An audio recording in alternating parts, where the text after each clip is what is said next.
Bonjour à toutes et à tous. Dans cette nouvelle vidéo, on va parler de la notion d'intensité. On perd pas plus de temps et on va s'intéresser à ce circuit électrique constitué d'un générateur et de trois lampes, et on se rend compte qu'il fonctionne de façon assez particulière, étant donné que la première lampe brille bien, la deuxième lampe brille très moyennement et la troisième lampe brille quasiment pas. Alors pour ceux qui se souviennent des notions qu'on a vues sur la tension électrique, vous allez vous dire, facile, ça doit être une question de surtension, de sous-tension, mais en fait, pas du tout, dans la mesure où ces trois lampes ont une tension nominale de 6 volts. Donc le fait que ces trois lampes ne brillent pas de la même manière ne peut pas être expliqué par la tension électrique.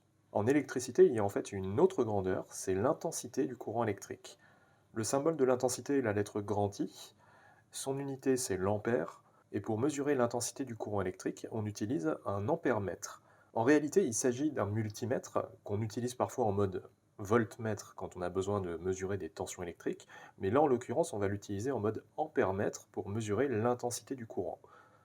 Les deux bornes à utiliser, ce sont les bornes 10 ampères et COM.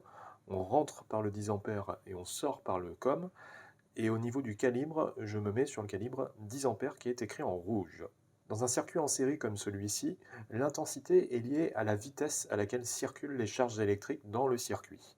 C'est pour ça que l'ampèremètre, il faut le voir comme une sorte de radar qui va flasher les charges électriques présentes dans le circuit. Et donc c'est pour ça que l'ampèremètre se branche en série dans le circuit. Alors si on revient au fonctionnement de ce circuit, on va justement essayer de comprendre ce qui se passe avec la notion d'intensité.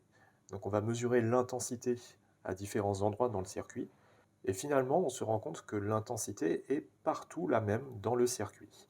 Ça veut dire que peu importe à quel endroit vous effectuez vos mesures dans un circuit en série, c'est-à-dire avec une seule boucle, l'intensité sera partout la même.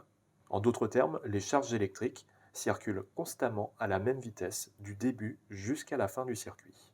Le fait de modifier l'ordre des dipôles ne va rien changer à ce constat. Regardez par exemple quand j'inverse les deux premières lampes, la première lampe de tout à l'heure qui est maintenant en deuxième position, elle fonctionne exactement de la même manière. Et ça c'est justement lié au fait que l'intensité est partout la même. Donc que la lampe soit en première position, en deuxième position ou en troisième position, au final elle est soumise à la même intensité. Le fait que l'intensité soit partout la même, ça va poser des problèmes justement parce que ces lampes ont une tension nominale et une intensité nominale. Si l'intensité est inférieure à l'intensité nominale, on va parler de sous-intensité. Et donc c'est le cas de deux lampes sur les trois. Donc celles qui brillent moyennement, celles qui brillent faiblement, elles sont en sous-intensité. Elles n'ont pas l'intensité dont elles ont besoin. Autre chose à retenir à propos des circuits en série, c'est que l'intensité du courant dépend quand même du nombre de dipôles présents dans le circuit. Voici par exemple l'intensité du courant dans un circuit constitué d'une seule lampe, et maintenant l'intensité du courant dans un circuit avec deux lampes.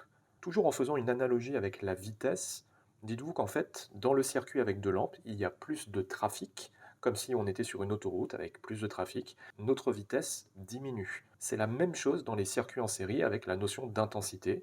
Plus il y a de dipôles dans le circuit, plus il y a de trafic, et donc plus l'intensité va être faible. Passons maintenant au circuit en dérivation. Alors vous avez ici un exemple de circuit en dérivation avec un générateur et deux lampes. Ce sont deux modèles différents pour information. Et donc on va mesurer l'intensité à différents endroits dans le circuit. Tout d'abord dans la branche principale, c'est-à-dire là où l'électricité est encore parfaitement regroupée. Donc c'est la branche qui contient le générateur. Et puis au niveau des deux branches dérivées, c'est-à-dire les différents chemins possibles pour l'électricité quand elles se séparent. Après avoir effectué ces mesures, on se rend compte d'une chose importante à propos des circuits en dérivation, c'est que l'intensité totale dans la branche principale est égale à la somme des deux intensités dans les branches dérivées. Étant donné qu'il faut alimenter plusieurs lampes au même moment, le générateur s'adapte et va fournir donc une intensité plus élevée afin qu'il y ait suffisamment de charge électrique pour allumer correctement les deux lampes au même moment.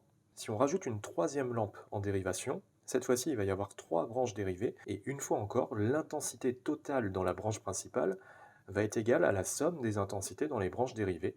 Donc là ça veut dire qu'il faut additionner les trois intensités dans les branches dérivées pour obtenir l'intensité totale dans la branche principale. Donc plus vous branchez de dipôles dans un circuit en dérivation, plus l'intensité dans la branche principale va être élevée. Et ça peut être un problème d'ailleurs si l'intensité devient trop élevée. Donc pour éviter ça, on a recours à des disjoncteurs. Ces disjoncteurs, ils sont programmés pour résister à une certaine intensité limite. Et si on dépasse cette intensité limite, ils vont couper le courant. Donc là, ça n'arrivera pas avec ce circuit. Mais par exemple, à la maison, Imaginons que vous avez des disjoncteurs d'intensité limite 20 ampères.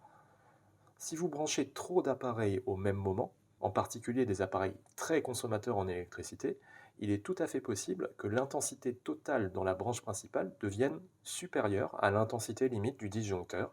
Et dans ce cas-là, le disjoncteur il va faire son travail, il va protéger les installations électriques en coupant le courant. Donc à la maison, si vous constatez que vous avez des coupures de courant régulières quand vous branchez des appareils, le problème ne vient pas forcément des appareils en eux-mêmes que vous avez branchés, ça peut potentiellement venir d'un disjoncteur dont l'intensité limite est un peu trop faible par rapport à votre consommation électrique. Dans ce cas-là, il est tout à fait possible de remplacer le disjoncteur par un autre d'intensité limite un peu plus élevée pour que vous ayez plus de marge. Voilà ce que je peux vous dire sur l'intensité du courant électrique. J'espère avoir été clair et je vous dis à bientôt pour une prochaine vidéo.